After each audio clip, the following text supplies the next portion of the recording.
Well, thousands packed a football stadium Sunday for what's come to be known as the Super Bowl Sunday of Christianity, and many more filled churches to watch from a distance. Chart-topping recording artists performed at the event, but in the end, the main star was Jesus. Ephraim Graham brings us the story from the Arizona desert at the annual Harvest America Crusade, hosted by Pastor Greg Laurie.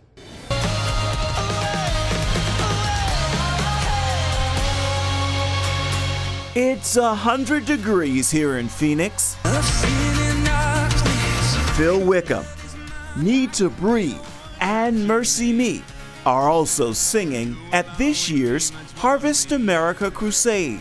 Voices that keep telling me I'm not right. Nearly 8 million people have attended Harvest events online or in person, and nearly 500,000 have made professions of faith. Those numbers climb even higher this year with the event here at the home of the Cardinals, University of Phoenix Stadium. Let's welcome Mel Gibson to the Harvest Crusade. Actor and director Mel Gibson made a surprise appearance last year. And this year's crusade isn't short on surprises.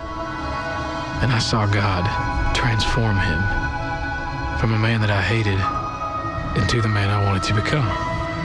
Mercy Me shares a bit of the feature film based on their mega hit, I Can Only Imagine, not due in theaters until spring of 2018. I'm Greg Laurie, and I am a huge Steve McQueen fan. He's a Hollywood icon. Pastor Greg Laurie gives audience a sneak peek at his film, the untold story of acting legend Steve McQueen's journey to faith, scheduled to hit theaters in the fall. It's never too late to come home. Yes. Never, ever, ever, ever, ever. He loves you. He loves And you. American Idol's Jordan Sparks reveals an emotional faith journey of her own, following her big win in 2007.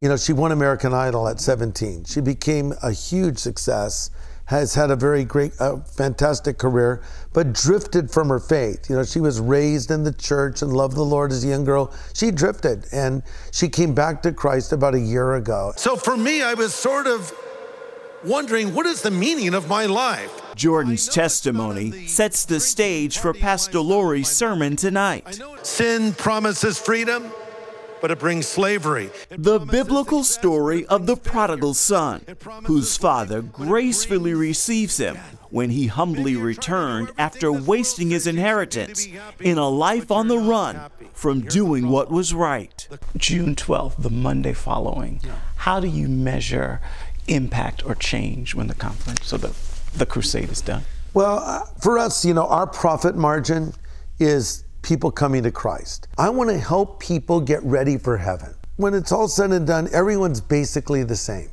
Everyone's empty, everyone's lonely, everyone is afraid to die. Everybody has the same basic human need. And Christ died for our sins on the cross, and we can all be forgiven. Ephraim Graham, CBN News, Phoenix, Arizona.